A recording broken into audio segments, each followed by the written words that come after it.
to make sure, and then work on our letters. So let me get my one book, and I don't know where it is. I think it's in here.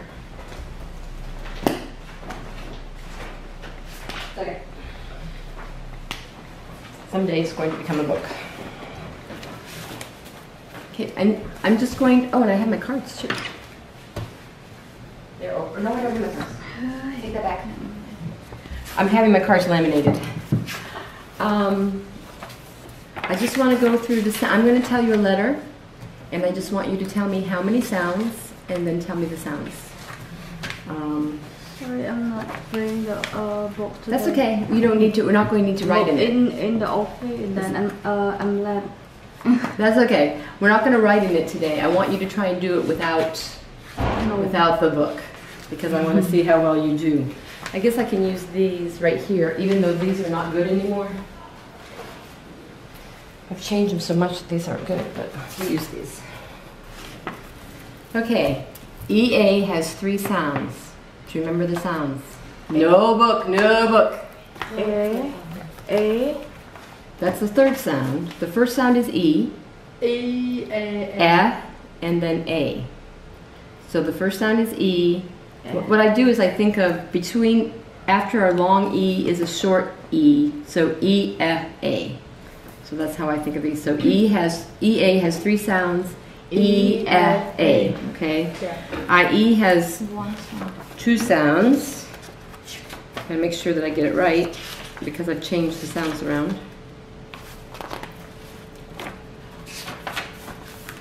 This is IE. Okay. IE has 2 sounds, and it's I and E. So this one's going to be an easy one. When we have IE, it's just the sound of the first one, I, or the sound of the second one, E. So IE. So EA has 3 sounds, E, F, A. IE has 2 sounds, IE. OU is going to have 6 sounds. This is the one that we've changed a lot. And I think it's easier if we remember the sounds by grouping them by 2s. So if we learn 2 sounds, 2 sounds, 2 sounds, it's easier to do it that way. So the first 2 sounds are ow, o, ow, o, ow, o. The second 2 sounds are ooh, O, So ow, o, ooh, ow, o, ooh, And the last 2 sounds are ah and oo. Ah and sorry. Ah, So it's ow, o, ooh, Those are, the last sound is only used in 4 words that I know of. Could, would, should. They're all these words that rhyme. And let me write on my little paper so you can see. This sound is only used a few times, but we use these words a lot. So that's why we need to do them.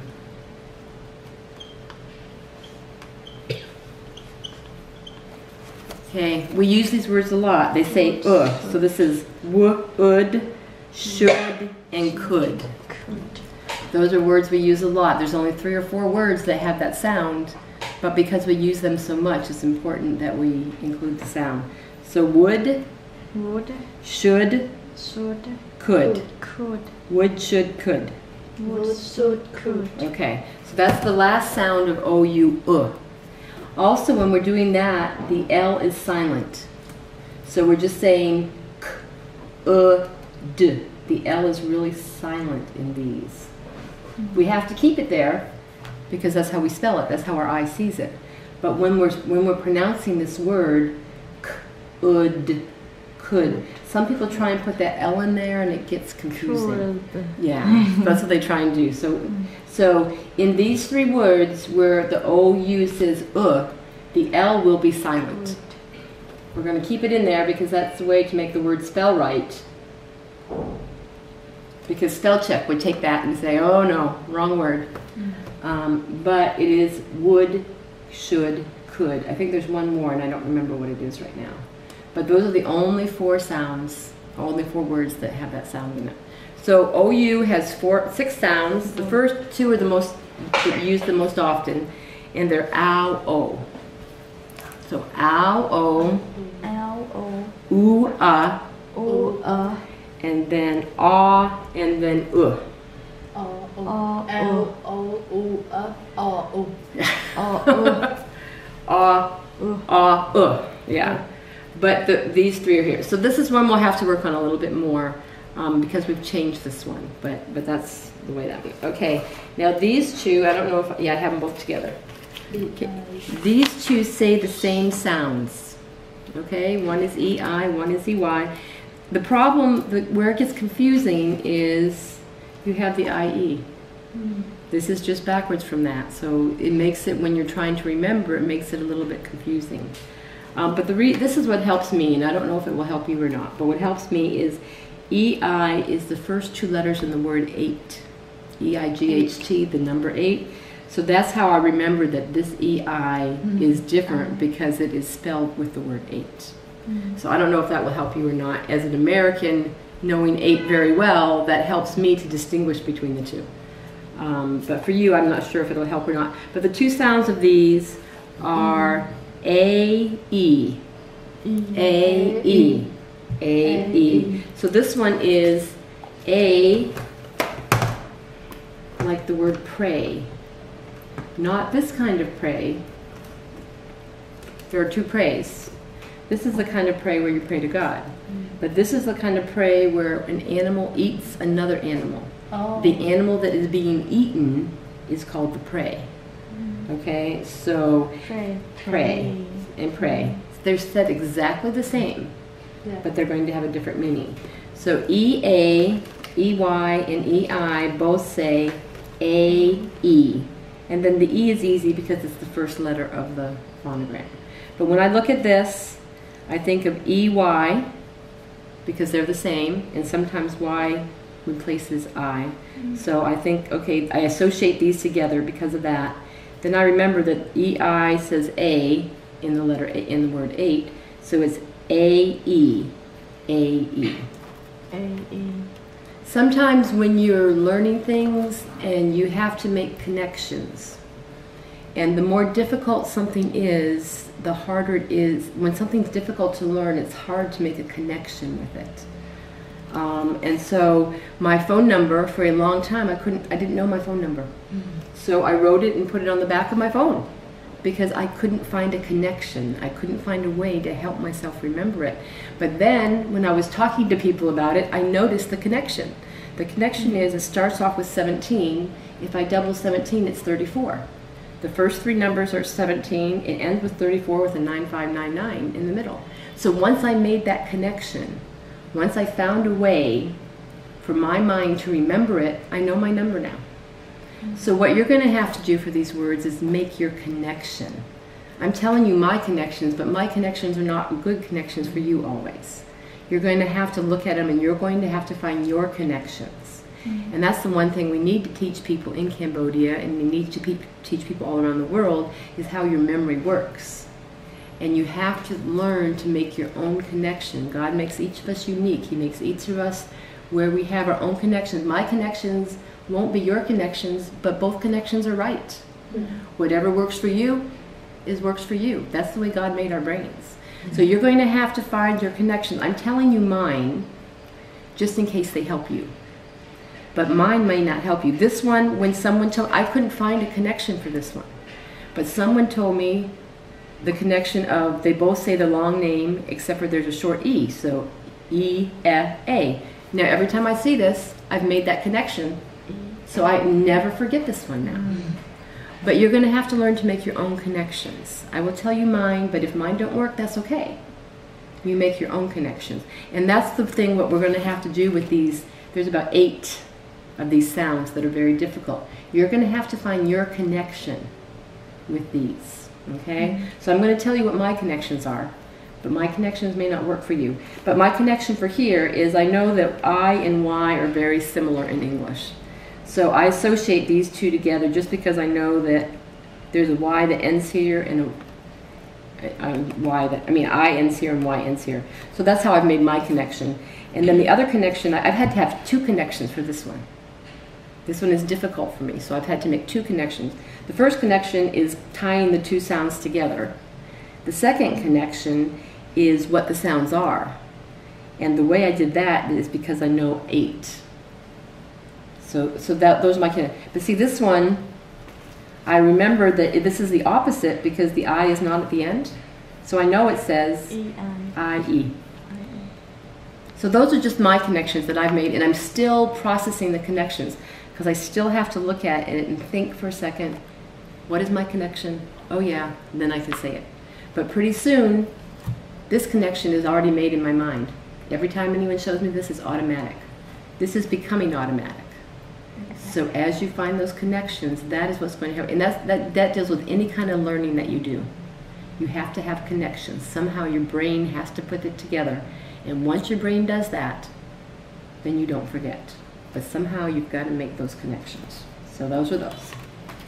Okay, let's see what else we have here. See, we've done away with this one. The reason we've done away with this one is I've changed it just to GH. Do you remember the 3 sounds of GH? GH has 3 different markings. The first sound is silent. The second sound is G, because at the beginning of the word, GH will say G. At the end of a word, GH sometimes says F. Sometimes it's silent and sometimes it says F. Now let me show you a couple words. This one, Three sounds. Yeah. Oh, 3 sounds. yeah, there's 3 sounds, but the first one is silent. So I don't know if I count that. In this one, it is silent. Hi. You just say the H and the I. Hi. It is silent. In this one, it says the third sound. Make sure I do it right. When I'm upside down, I don't always write things right. This is cough. Cough. So the GH says the third sound. Here, silent. GH only has 2 sounds at the end of the word. It's either silent or it's GH has only 1 sound at the beginning of a word. G. If you see, this is a O. The second sound of O. The second sound of O is O. So what is the word? Ghost. Ghost, right. Okay, it is ghost. So if you see a GH at the beginning of a word, usually G. If you see GH in the middle of the word or at the end of the word, usually silent, but sometimes F. Okay, that's a pattern that you can see. That's what I've been doing with all these words.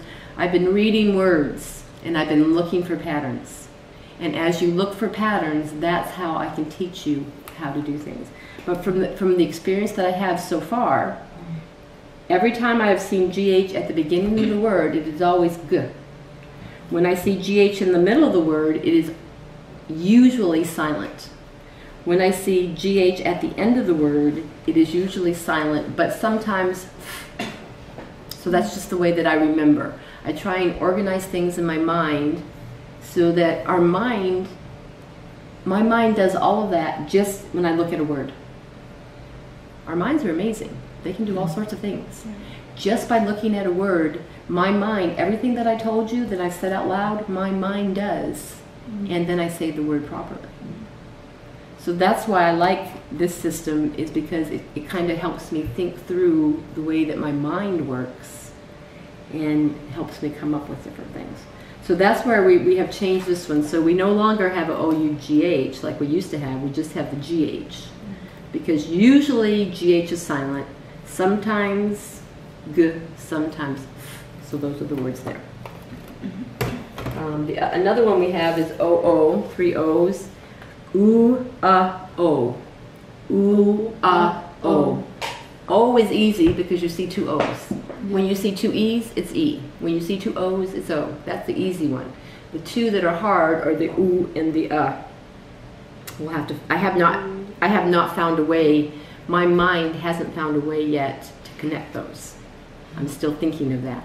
I can look at the words here, spoon and cook, so I know oo and by the words, but I don't always look at this and see those words. So I'm still working on this one. But it does have 3 sounds. Oo, O. Okay. 1 sound. Sh. one sound, sh, one sound, sh, one sound, sh. Okay? I like to put these all together because T-I, S-I, C-I, they're all going to say sh. They all have an I at the end. Most of my phonograms don't have the I at the end. So it's easy for me to keep these all together because I see T-I, S-I, C-I. There's a pattern there. Okay? And they all say sh. So that's how I do that one. With the ers that we do, the E-R, the I-R, the U-R, you see a pattern. You see a vowel and an R. A vowel and an R. Now AR is different, but most of them, a vowel and an R are going to say So that's just another pattern that your mind sees. And what you do in that case is you remember the exception. E-R, I-R, U-R, O-R with a W all say but not A-R. So I just remember the exception, A-R, no, everything else, yes. So it's things like that that your mind will do. I think you already do those in a lot of things, but you don't realize. So what I want you to do is this next week, I want you to think about how you remember things. I think you will find that you have patterns, and once you learn what your patterns are, then it will be easier for you to help yourself make patterns, because you will see how your mind works. Yes. So as you see things, oh, I know that. How do I know that? And find out how you know that, because that will give you a clue as to how your mind makes the patterns that you need. Okay, this one is another hard one. It has 3 sounds that are so different.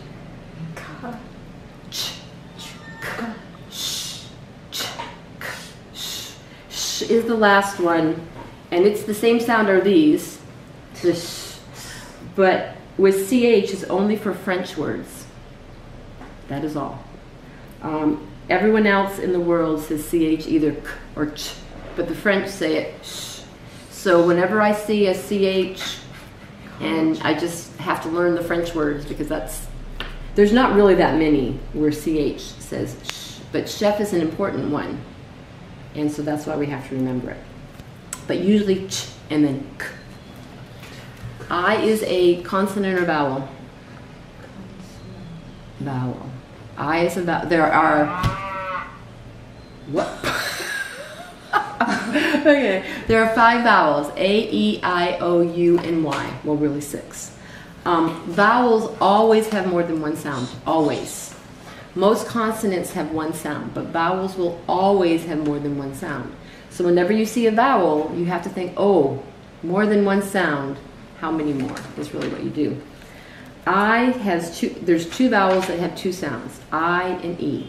I, 2 sounds, I. E, 2 sounds, E. Let's see if I can find an E in here. There's my O, my Y. I don't know where my E is. So when I think of vowels, there are 2 simple vowels. That's what my mind thinks. 2 simple vowels, I and E, because they only have 2 sounds. I can remember 2 sounds. One is short, one is long. So I, and then for E, E. So those are the 2. I, E. That's the E. Say it again.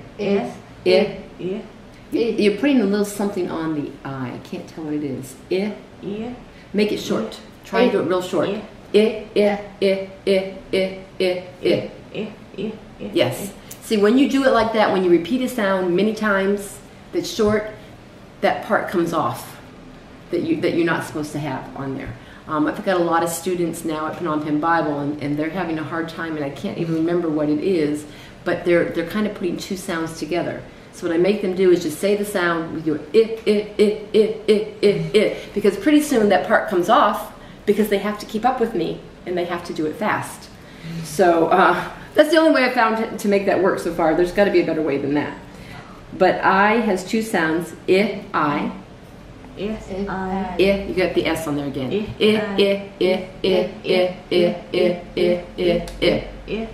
Yes, okay? So if you just got to think of it as being, maybe think about it as being shorter. You're making the I go too long, because if you have 2 sounds together, that makes it a little bit longer. So just short, Okay, now the other ones, A and O, have, I don't know where my A is. A has 4 sounds. A, A, That's the sound that I've added. O, A, A. A, A. The reason we've added the fourth sound is because Americans are lazy. We don't like to say A. We want to say Sorry for all those Americans out there, but that's just the way it is. The proper way to say this is around. But if I don't say around, I say around. Yes. Okay? So many words, especially that start with an A, we say Around, I say away. It should be away. But I say away. That's why we've added the fourth sound. So many of your A words that start with the letter, not always, but many of them, I'm going to say instead of saying A, because it's shorter, I guess, is why we do it. So we do have four sounds with A. A, aw, A, aw, Okay? Now O only has three sounds. A, O, oo. A, O, oo.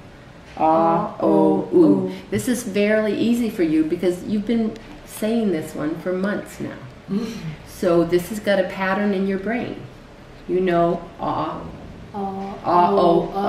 But the problem that I have is with A, I've changed the pattern in my brain. I went it from 3 and I've had to make it 4.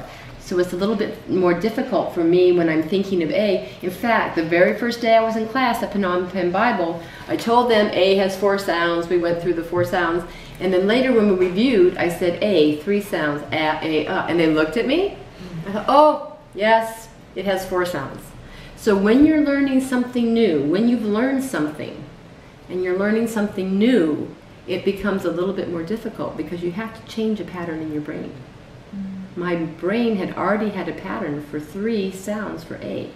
Now I'm changing it to 4 sounds for A. My brain still hasn't got it all the way. If I think about it, I could do all 4. But if you were to ask me when I'm doing something else, how many sounds does A have? I would still tell you 3 right now.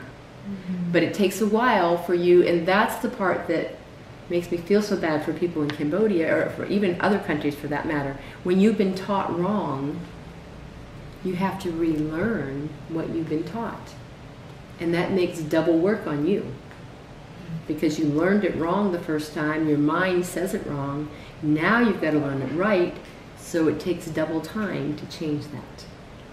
So that's why it's important that we get it the first time. That's why for a long time I've thought through all of these. I wanted to get them to a point where they're right, so that you didn't have that advantage. You helped me do that, so we've got a few wrong things that we have to clear up in your minds.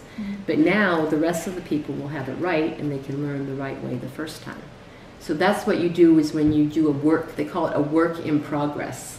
That means the work is not finished yet. It's not complete. It's a work in progress. This is still a work in progress right now, and I still probably have things that I'm going to need to change. But I think it's pretty close now to where it needs to be. And then Y, what is the one thing, what's unique about Y? Y is a very unique letter. Why is it unique? 2 sounds. 4. It has 4 sounds, but there's another reason it's unique. It's a consonant and a vowel. It is the only letter that's a consonant and a vowel. The first sound is the consonant sound. Y. Okay. Y is the consonant sound. If I see a word like yard, I was trying to think of other words. I can't even think of words that have a yak. I've got to get a different pen. Yeah. Yak, yard. This is the consonant sound. It's the first sound, the Y. Okay? The other 3 sounds that we do are Y, E, I, I. Y, E, I, I. The E, I, I are all vowel sounds. The E is the long sound of E, the I is the long sound of I, and the I is actually the short sound, or the first sound of I. So those are all vowel sounds. So the other thing that I'm trying to do here is I'm trying to distinguish between consonant sounds and vowel sounds, because you do them differently. And I've been doing some reading, and I can't remember which way, so my mind still hasn't made the connection yet. But one you end with your mouth open, and one you end with your mouth closed. I think consonants you end with your mouth closed. But vowels, ah, A. Your mouth is open. A. A. Okay, so most of your consonant sounds, your mouth is going to end pretty closed. Sometimes not all the way closed, but pretty closed. But when you're doing your vowel sounds, your mouth ends kind of open. And I'm not sure, I'm still reading through that, thinking through that. That's something that I've read, I've got to try out again. And this is the other thing that I want to tell you is just because you read something does not mean it is true. You must think about it. You must try it out. You must decide if it's really true or not. One way you can decide is by the person who tells you. If I have an English professor and I ask him a question about English, I'm not positive that he's right, but usually he'll be right on that because he has studied English for so long and he knows about English.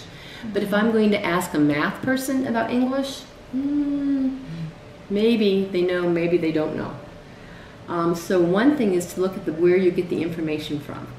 If you get it from a person who has been studying for a long time, then more than likely it is right. But these people studied for a long time, and I've found things that they said that are not right. So you just have to be able to think through things and try it yourself, and just don't believe everything you hear.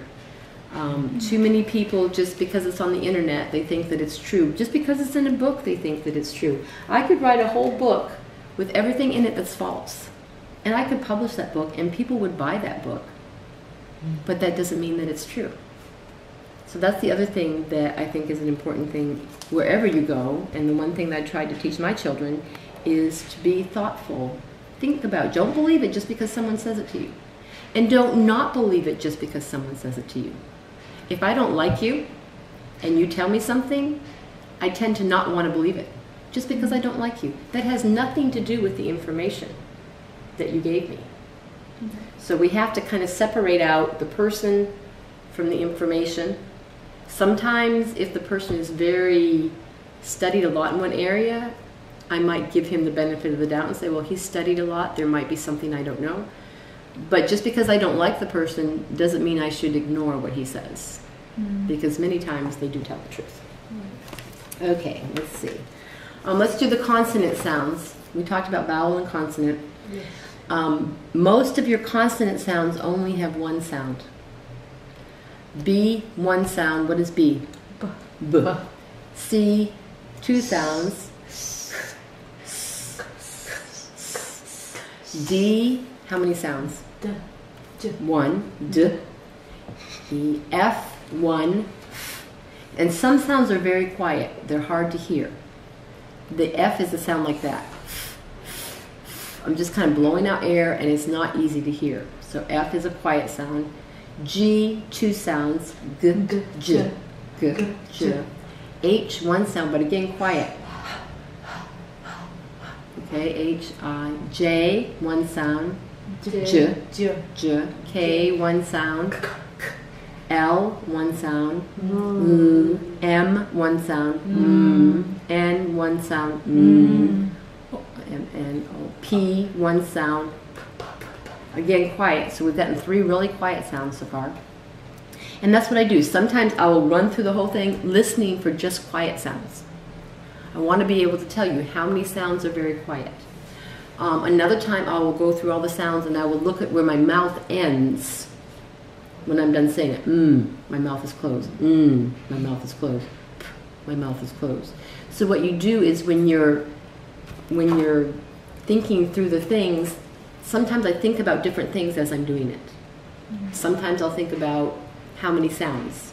Sometimes I'll think about, is my mouth open or closed? Sometimes I'll think about, is it loud or soft? So as you do things, you sometimes need to think about it in different ways as you do it. Okay, we're on P. Q, Q. But see, the interesting thing about Q is it has a Q and a U. Where is your mouth? Qua. My mouth is more open, and I think maybe the U makes you open your mouth on that. I don't know. Still think about that. Q. R.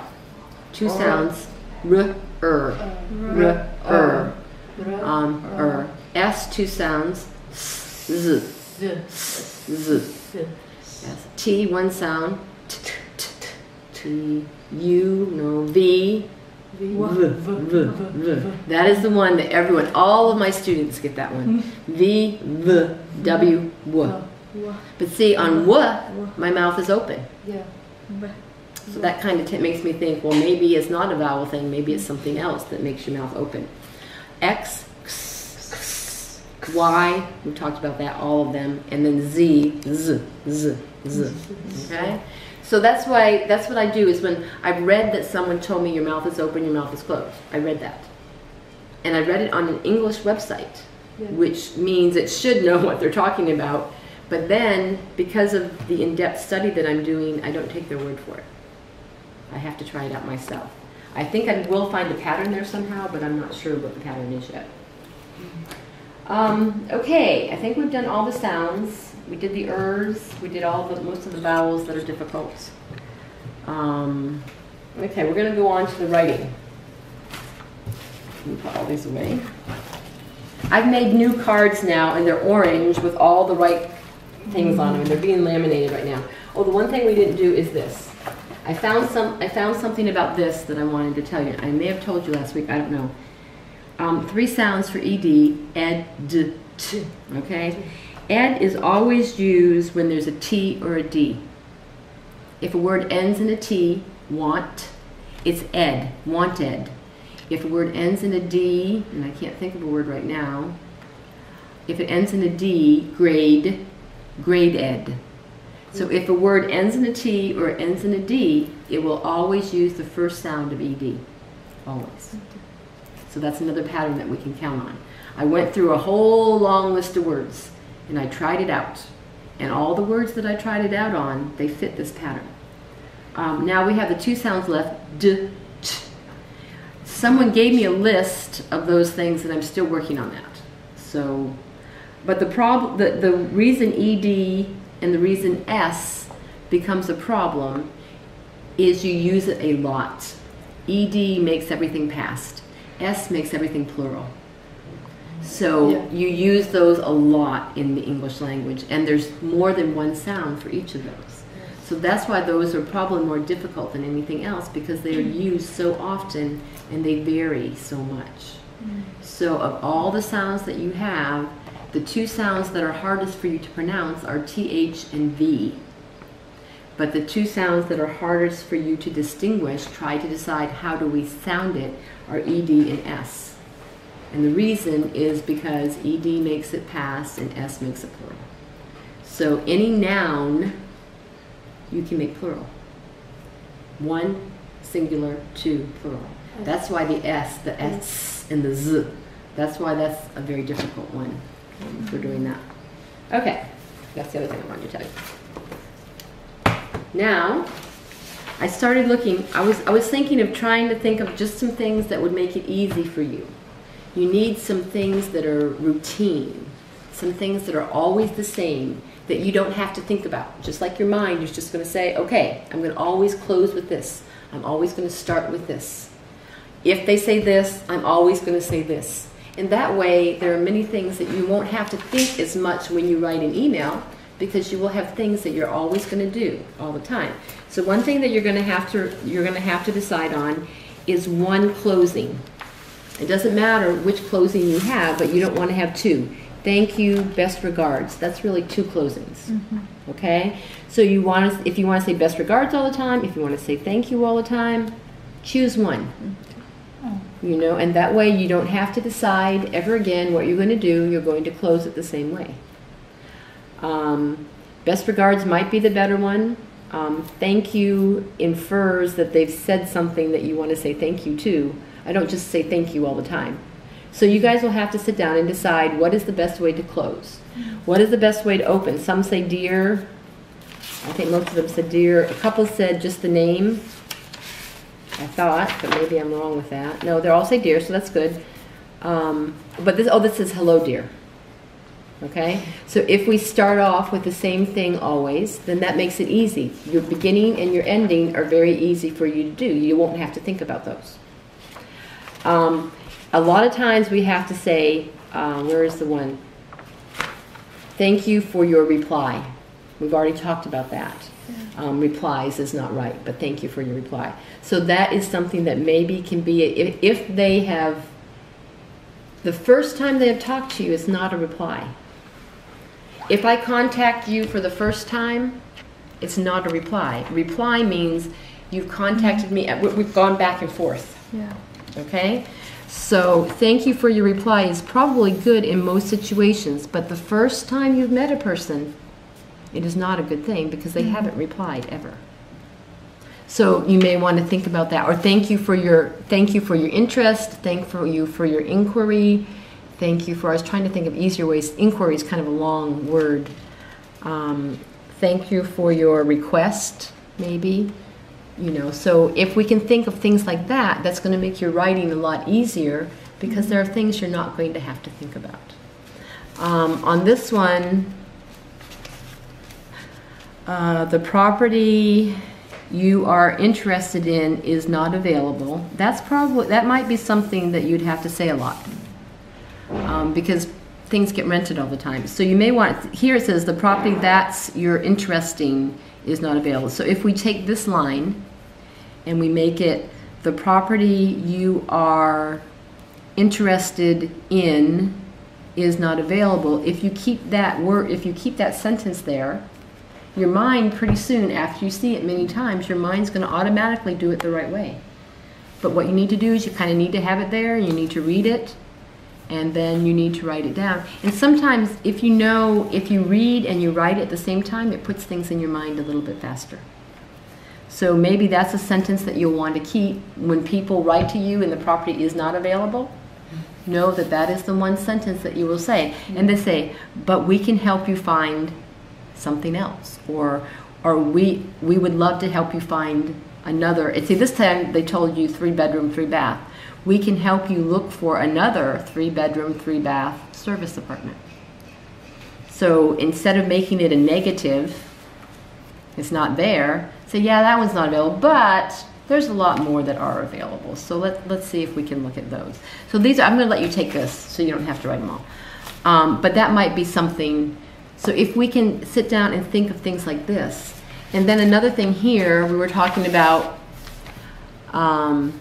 it does not include, and then you can list, it does include, and then you can just write your list. I don't know which way you want to, I could see reasons for putting either one first. Like it does not include, like here it did not include, I don't think it includes parking. You have to pay extra for parking. So, yeah, the price does not include parking.